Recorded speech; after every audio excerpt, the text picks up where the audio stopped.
1,000원 뚫은 환율, 이번 주 1,400원까지 간다. 강달러 시대 언제까지 지속될까? 강달러 시대에 내 자산을 지키는 방법. 최근 원달러 환율이 연일 급등하고 있습니다. 7일 원달러 환율은 2008년 금융위기 이후 처음으로 달러당 1,380원을 넘어섰습니다. 사실 원달러 환율은 2013년 이후 지속적으로 상승해 왔습니다.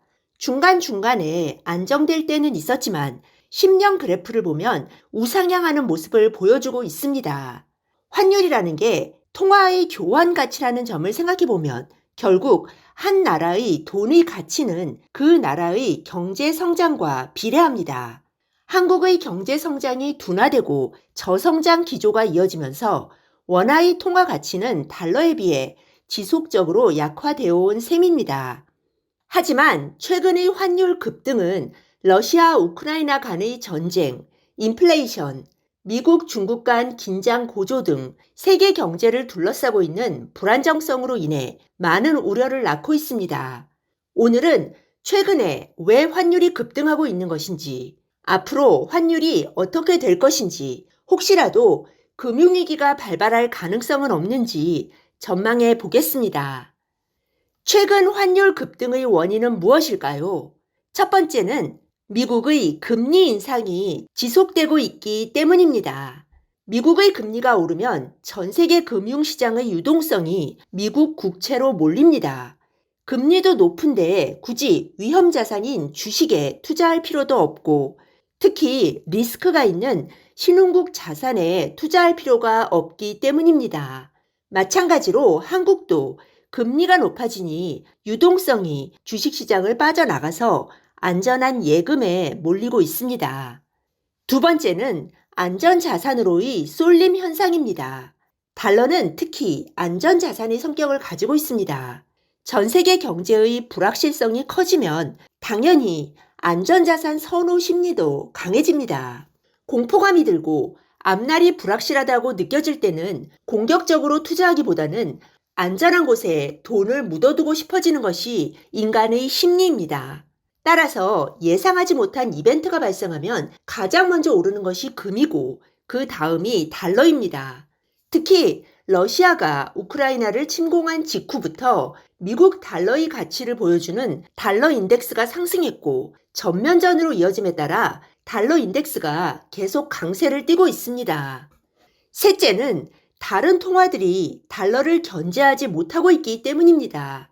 환율이라는 게 통화 간의 교환 가치이기 때문에 한 통화가 지속적으로 강세를 띨 수는 없습니다. 달러가 오르면 결국에는 유로화나 엔화도 따라 오르기 때문이죠. 하지만 지금 유로화는 우크라이나 전쟁에 따른 에너지 위기 때문에 약세를 면하지 못하고 있고 엔화는 일본이 완화적인 통화 정책을 고수하고 있기 때문에 달러를 견제할 수 없습니다. 남은 것은 위안화인데 코로나19 봉쇄 정책에 따라 자국 경제에 대한 우려가 커서 환율에 적극적으로 대처하지 못하고 있습니다. 네 번째 이유는 한국의 무역수지 적자입니다.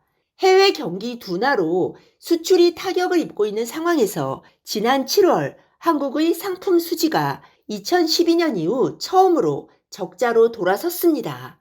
게다가 한국은행에 따르면 8월에는 100억 달러에 가까운 무역수지 적자로 인해 경상수지 전체가 적자로 전환될 가능성이 있다고 합니다.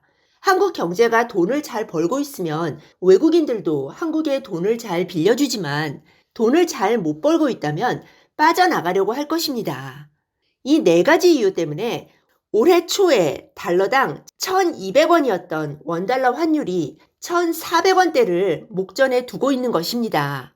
우리의 관심사는 앞으로 강달러 시대가 계속될 것인가, 원달러 환율은 앞으로 어떻게 될까입니다.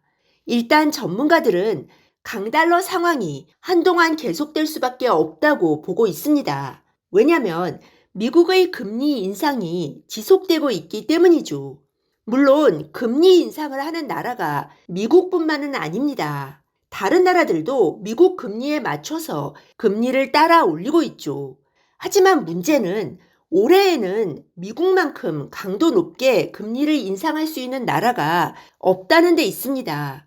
유럽 경제는 러시아 우크라이나 전쟁으로 인해 직격탄을 맞고 있고 중국도 시진핑의 영구 집권과 코로나 봉쇄 정책으로 여력이 없습니다. 기본적으로 금리를 높이려면 경제가 튼튼해야 하는데 전 세계적으로 보면 그나마 미국 경제의 성장 기조가 가장 견실합니다. 미국 연준이 최근 강도 높은 금리 인상 기조를 밝힌 것도 이런 자신감이 뒷받침되었기 때문입니다. 그러면 앞으로 원달러 환율은 어떻게 될까요? 딱히 환율 하락을 이끌 만한 요인이 보이지 않는다는 것이 전문가들의 중론입니다. 물론 외환 당국에서 지속적으로 개입하고 있고 수급도 조정하고 있지만 여러 정황상 1,400원 돌파가 충분히 가능하다는 입장입니다. 특히 이번 주 금요일부터 추석 연휴가 시작되기 때문에 한국 외환 당국의 손길이 미치지 않는 역외 시장에서 문제가 터지지 않을까 걱정하는 분위기입니다. 다시 말해 미국의 금리 인상이 시작된 올해부터 이미 강달러로 방향은 정해졌다는 것입니다. 다만 속도가 관건인데 8일 예정된 제롬 파월 연준 의장의 발언과 유럽 중앙은행의 금리 결정이 강달러 속도의 변수가 될 것으로 보고 있습니다. 즉, 파월 의장이 강경한 발언을 또 내놓는다면 1,400원 돌파는 기정사실이고 시장을 달래는 완화적인 발언을 내놓으면 단기적으로 하락할 수도 있다는 것입니다. 그러면 마지막으로 금융위기가 발생할 가능성은 없을까요? 원달러 환율이 불안정해지면 항상 금융위기 우려가 떠오릅니다. 왜냐하면 우리는 대략 10년 주기로 금융위기를 경험했기 때문이죠. 일단 외환 당국은 한국의 외환 보유고가 충분하다는 입장입니다. 한국의 원화만 약세인 것이 아니라 미국 달러만 혼자 강세이고 다른 주요 통화들도 모두 약세이기 때문에 크게 우려하지 않아도 된다는 것이죠. 지난 8월 기준 한국의 외환 보유고는 약 4,364억 달러로 사우디아라비아와 홍콩에 이어 세계 9위권입니다. 1997년 외환위기 당시에 비해서는 20배, 2008년 금융위기에 비해서는 2배 늘어난 수치입니다. 그러나 일부 전문가들은 한국의 외환 보유고가 충분하지 않다는 입장인데요. 절대적인 액수로는 많아 보일지도 모르지만 GDP 대비 비율로는 부족하다는 것이죠. 한국의 GDP 대비 외환 보유고 비중이 27%인데 홍콩이나 대만은 이 수치가 130%, 91%로 한국보다 훨씬 높기 때문입니다. 제 생각에는 한국의 외환 보유고가 절대적인 수준에서 낮지 않기 때문에 우리나라의 금융위기나 외환위기가 발생할 가능성은 낮다고 보여집니다. 다만 달러 강세로 신흥국에서 자금이 빠져나가고 있기 때문에 언제 어디서 위기가 발생할지 모르는 상황입니다.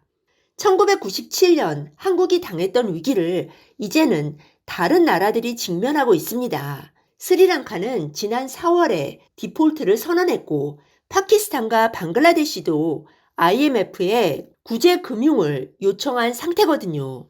다른 신흥국에서 위기가 발생하면 한국도 그 영향을 피할 수 없기 때문에 달러 강세 기조는 올해 내내 그리고 내년 초까지도 이어질 것으로 보는 게 안전할 것 같습니다. 앞으로 6개월 안에 달러가 필요한 분들은 환율이 일시적으로 떨어질 때마다 조금씩 사놓는 등의 조치를 취하는 게 좋을 것 같습니다. 네, 오늘 들려드린 내용이 도움이 되셨다면 구독 버튼, 좋아요 버튼 꾹 눌러주세요. 그리고 알람 버튼도 꾹 눌러주세요. 감사합니다. 다음에 또 만나요.